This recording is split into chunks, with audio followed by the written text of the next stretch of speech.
I hate my phone. I hate my phone and I hate everything else. I just don't even see how this shit's easier with a actual camera and like OBS and stuff like that for streaming cuz this kind of hell, bro. I feel like OBS would make this stuff more complex, like more complicated, but I guess not. Either way, I'm pulling up YouTube real quick. I might just pull up some of the Unrivaled basketball highlights. But welcome to the channel. Welcome back to the channel. And if you're new, welcome to you too. I just got done. Some of y'all probably just got done as well watching some Unrivaled basketball debut game, debut of the new 3-on-3 women's basketball league. I didn't even realize it was going to be full court, but actually, it's a good idea to do full court. I like it. Unrivaled basketball league, man. Nafisa Collier and Brianna Stewart. Shouts out to them and Alex Bezel, Nafisa Collier's husband, who was also, I believe, a co-worker of, or maybe a Kobe disciple as well. So shouts out to them for getting this off the ground. I did.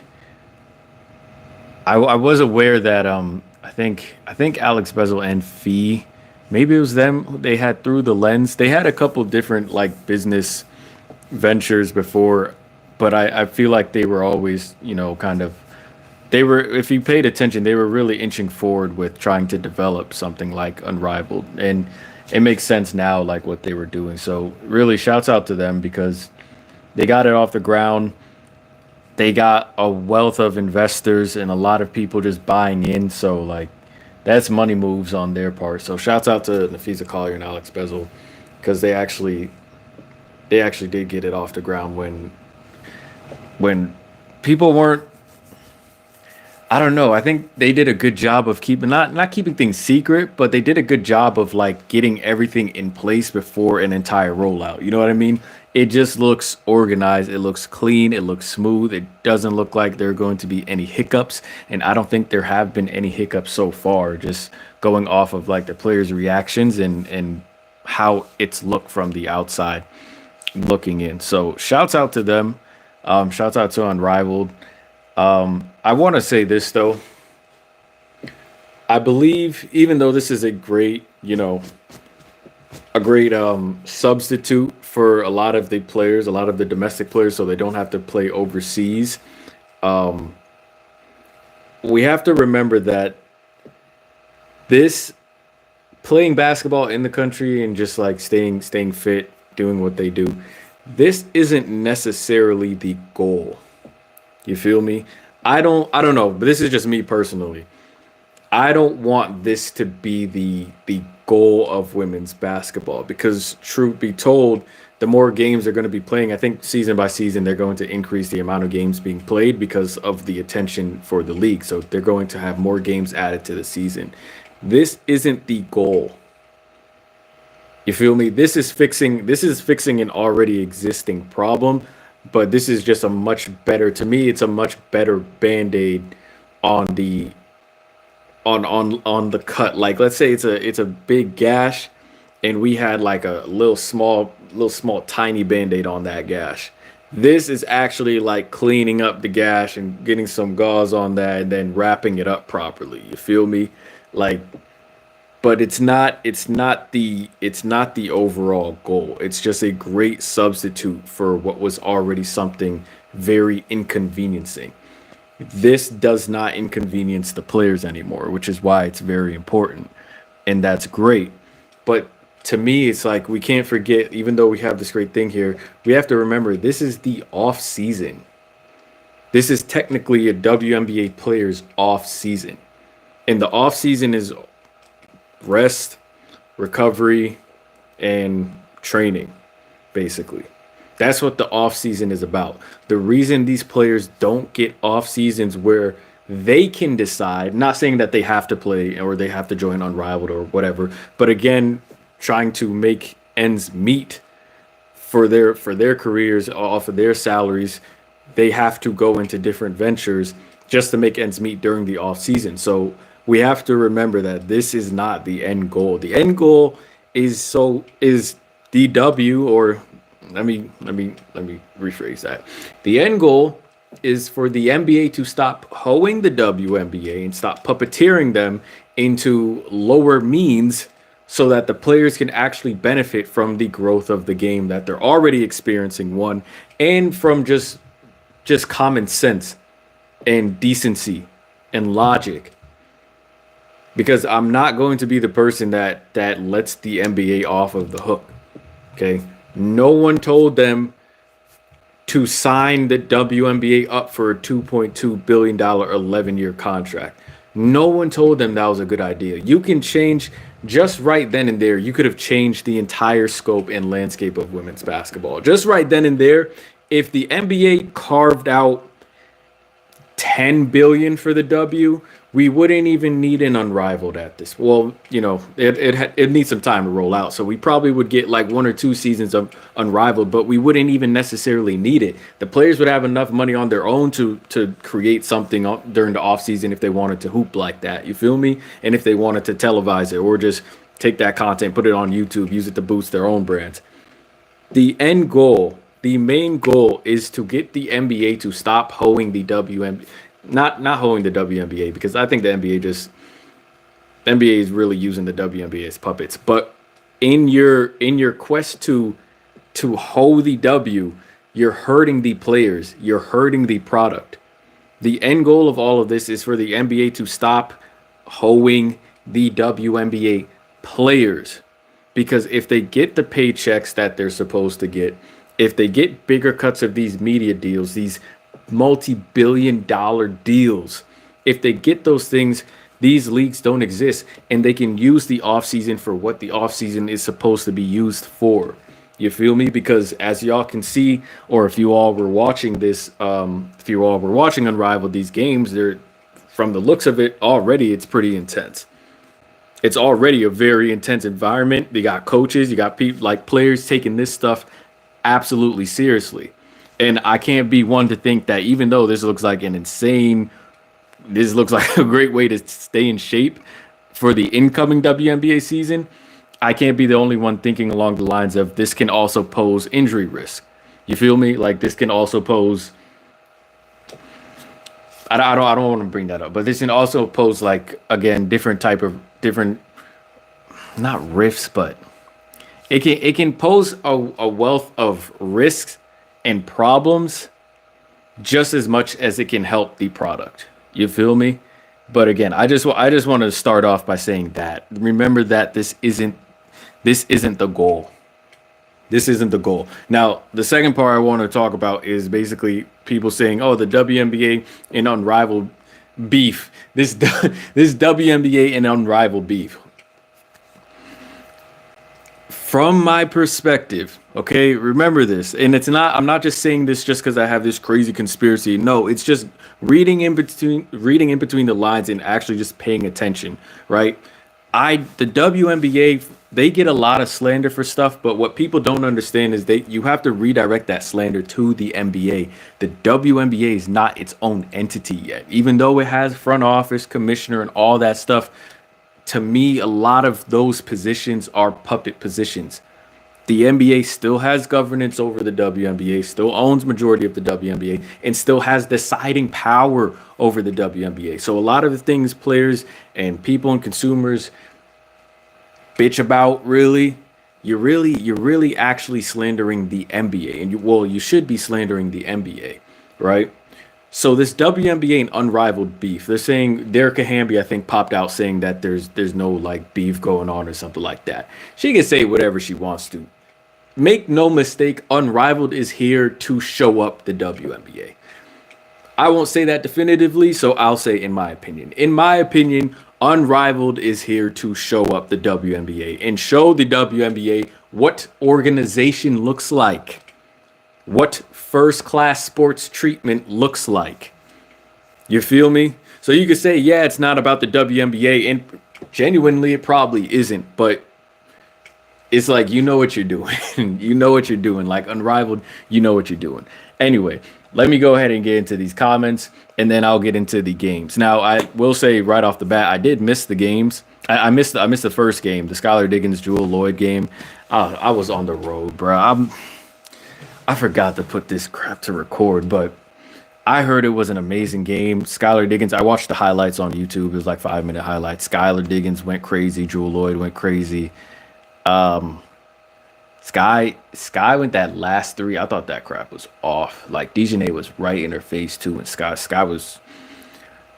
versus Jewel Lloyd is a very interesting mix. Anyway, let me read y'all comments real quick, and then I'll just get into the second game, which was basically Vinyls versus the who was it? Vinyl versus the Lunar Owls. Nia Johnson says, "Yeah, it was amazing." Joseph Puiman, as a W fan, you get to see and learn about all the other players. What do you mean through Unrivaled? Congratulations to Angel Reese for getting a double double her first game in Unrivaled. You can't debate or try to discredit Angel Reese's talent. That's what you can't do. But I'll get into more of that later. Dan's OMG. Angel will never let the world forget about that. Well done, Angel, indeed. What was the dentist part? I think I'm missing that last comment. I don't get that last comment, but let me know. Anyway, let me get into the game because I only saw full game was the Lunar Owls in Vinyl. Angel Reese she didn't look bad. Tell me why Angel's midi game looks smoother and better than her post game. And it's just funny to me because I want to say this, but y'all know I'm gonna go down this route. Y'all know I'm gonna go down this route. This is 3-on-3 basketball, okay? A lot of this is going to be pick and roll, simple back screen, slip screen, all that good stuff. A lot of it's going to come down to isolation basketball, ISO ball. Whoever has ISO game like that, cool. It's usually going to come down to them, which is why I'm surprised Zia Cook isn't in this league. Here's the thing. We're going to be watching players that have zero to little bag in a 3v3 setting. Again, 3v3 is a lot of ISO. Don't have to be, but it's going to be a lot of ISO. That's just what it is, right? And now we're going to be putting the same players that I've been telling y'all for years now that don't have a bag, and we're going to put them in an environment, in a game environment or game simulation where the majority of the game is isolation, which hopefully you have a deep bag. Which requires, I wouldn't say it requires a deep bag, but it requires at least a bag. So, shouts out to the Demonat, but 3v3 will expose you. Yes, it will. That's basically sums up exactly what I'm trying to say. But I don't even know if I want to say to the point where it's exposed, because I have been telling y'all about this. Y'all know how I stay about the WNBA. You know how I stay about women's college basketball. Y'all know what I've said about player development and where I stand on that. But 3v3, some of these players I don't know if it's going to be entertaining, because again, the arena that is 3v3 requires good ISO play. It requires good ISO play. You could be a great team in 3v3, but if you're limited, personally, if you are limited, things won't flow as well as they could. You feel me? And a lot of these players, there's a good portion of these players that just don't have a bag like that. And it's just like, one, it makes it very easy to tell whose training is where. Like, I was watching this game and I was just like, bro, how are we in an entirely different league and Jordan Canada still won't shoot the ball? Oh my, bro, some Jordan Canada, who is scaring you, bro? Who is frightening you? Derrica Hamby, I know she can't dribble, but it's like, who is scaring Jordan Canada? Ray Burrell. Stop picking up the basketball. This is not handball. You want to beat a defender, keep your dribble alive. Angel, stop countering when no one has stopped your first move. 3v3 is literally expose city.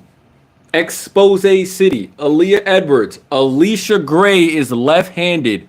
Why am I opening up my defensive stance to allow Alicia Gray to take a left-handed layup?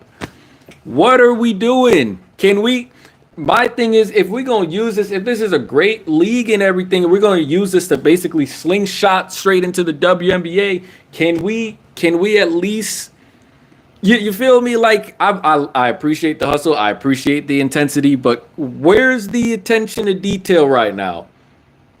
Like, what are we doing? These are the same players. You're not playing against any international stars, so you don't have that international players, so you don't have that excuse anymore. Like, you don't know these players' games. You've played with these same players. What are we doing right now? So 3v3, bro. This is not no walk in the park, really. Because the players that have a bag and the players that go, you will get exposed. You will get exposed. And I think a lot of players are going to find this difficult, not just because 3v3 is not 3v3 full court, too. 3v3 half court is already intense. 3v3 full court, I'm surprised they don't sub as quickly as I thought they would be subbing, like, way faster. Because 3v3 full court is kind of like, I don't know if y'all play indoor soccer.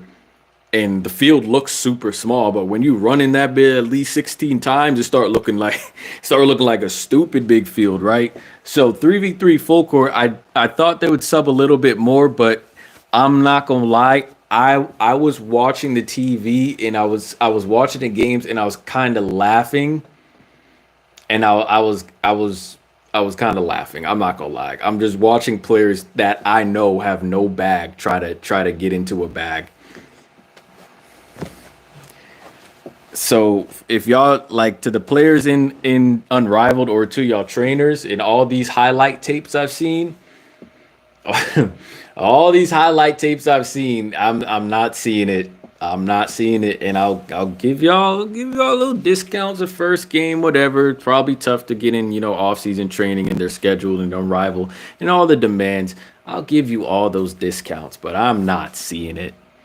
I'm not seeing it. It's going to be, unless it's a good thing Jewel Lloyd, Ryan Howard has, like, it's not a coincidence Ryan Howard in her first game drops 31. She's the only one with a bag. It's really just Arike and Ryan. They both play for the Vinyl, thank God. They're the damn near the only players on the court with a bag. Chelsea Gray, who is it? Chelsea Gray, and why am I tripping? Chelsea Gray, Angel Reese, who's on Lunar? Who's the third on Lunar Isle?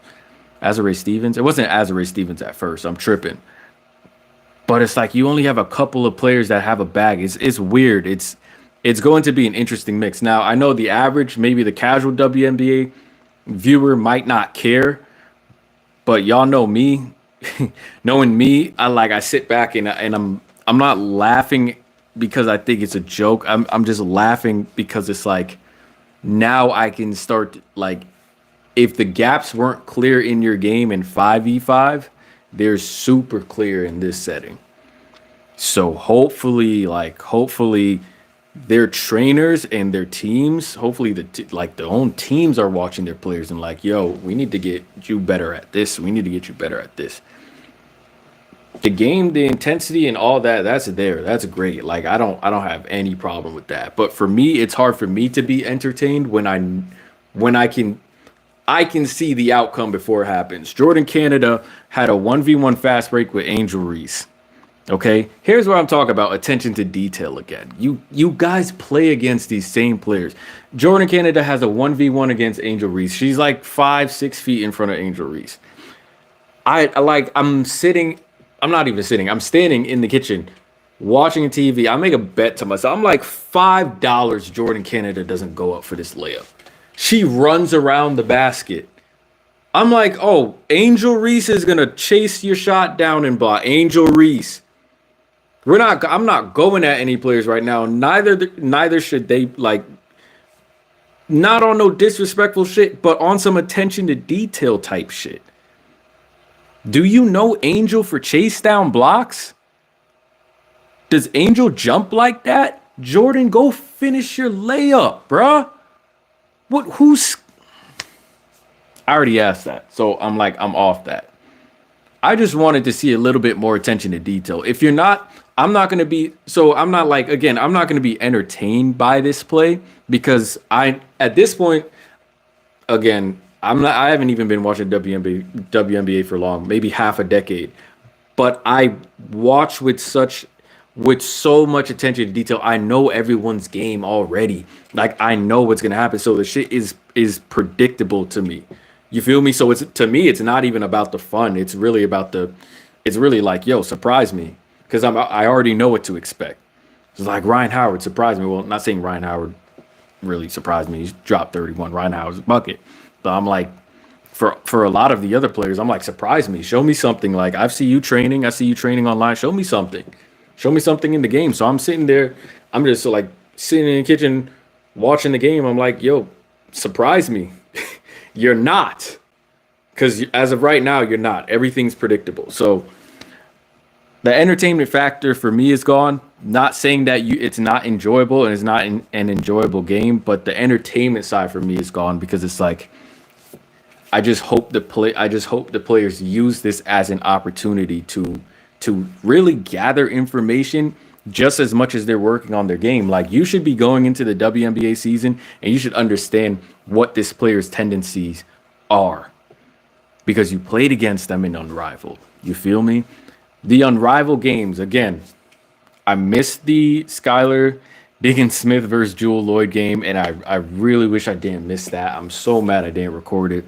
I've watched Lunar Owls versus Vinyl. That was if it's Vinyls or Vinyls, someone let me know. I don't know if it's Vinyls or Vinyls, but I watched that game. It was a decent game. I can't complain. I'm not in no shape or form am I saying these are bad games.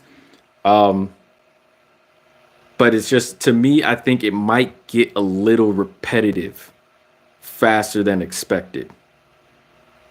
You feel me? Like it might get repetitive. I saw Angel Reese working with Kalia Copper on like layups and stuff like that, and I was just like, that gave me such a good feeling because I'm just like, yo, like f the cameras and all that, bro. Like attention to detail, practice, getting better. That's what it's about. You feel me? Like screw all this like clout shit and what y'all doing it for? It's like that gave me such a good feeling because I'm like, okay, they're taking the opportunity to get better, to improve, whatever it is. So I really do want to see I really want these players to take advantage of the opportunity that Unrivaled is giving them. You feel me? I don't want them leaving this segment or leaving this part of the year without building on their games, building on their careers, building on their brands. I really want them to use this as the boost platform for real, because that's what I believe it's there for. All right, let me get into the comments and then I'll probably wrap this up. I don't want to keep this as a long stream, but let me just say again, remember to my audience, if y'all mess with me, if y'all mess with my channel, remember guys, Unrivaled isn't the finish line. It's not the end goal. It is not the end goal. To me, the end goal should be that there should be no Unrivaled. There should have to be no Unrivaled. Unrivaled should be an option. It shouldn't be really a necessity for these players. It should be an option because the end goal is making sure that these players are so comfortable financially or so secure financially at the end of the season that they don't have to go overseas if they don't want to. They can stay home. They can train, rest, recover. That's the end goal. Okay. Unrivaled is just a very healthy stand-in. Let me just get into some of these other comments. I'm a huge Caitlyn fan, but the double-double, kind of her notoriety. I don't know if you're talking about Angel Reese or not. Roger Ramirez says, can see if they can really play. All is exposed. Wow, true to your words. Appreciate that. Demonat. I don't know. I hope I'm not pronouncing this man's name wrong. The Demonat or the Demonat. Demonat. I thought the pace would be too fast and they'll be gas. I guess they'll be gassed. Still quick though. The pace is Listen, man, the pace is pace. As you run more, especially on these smaller courts, the court just gets longer. It just gets longer. That's what I'm saying. Like, if anything, the players competing in this league and competing in Unrivaled, they're gonna be so in shape for the WNBA season against the all the other players. They're going to be so in shape, bro. It's not even funny. 3v3, like all my like multi-sport athletes know what I'm talking about too. Steve Vessel says physicality. Still using that word in unrivaled, I guess. In unrivaled. All right, those are all the comments. I believe I've caught up on all of them. I appreciate all of you guys checking out the stream, kicking it with me for a couple minutes or however long y'all been here. I'm going to go ahead and wrap up the stream now. I need to take a shower. Well, I need to work out and then take a shower. But I appreciate all of you guys, ladies. Take care of yourselves. Stay safe. Stay blessed. I'm so sorry my freaking laptop sounds like an airplane taking off, but it's been time I needed a new one. Yeah, I mean, but successful first day of Unrivaled. I'm gonna try to get a playback of the Skylar Diggins Smith versus that Sky Diggins Smith Jewel Lloyd battle. I'm gonna try to get a little recap of that. See if I can record it, watch it on my own time. But that's gonna do it for this video. I'm out of here. Take care, guys. Stay safe. Stay blessed. Peace.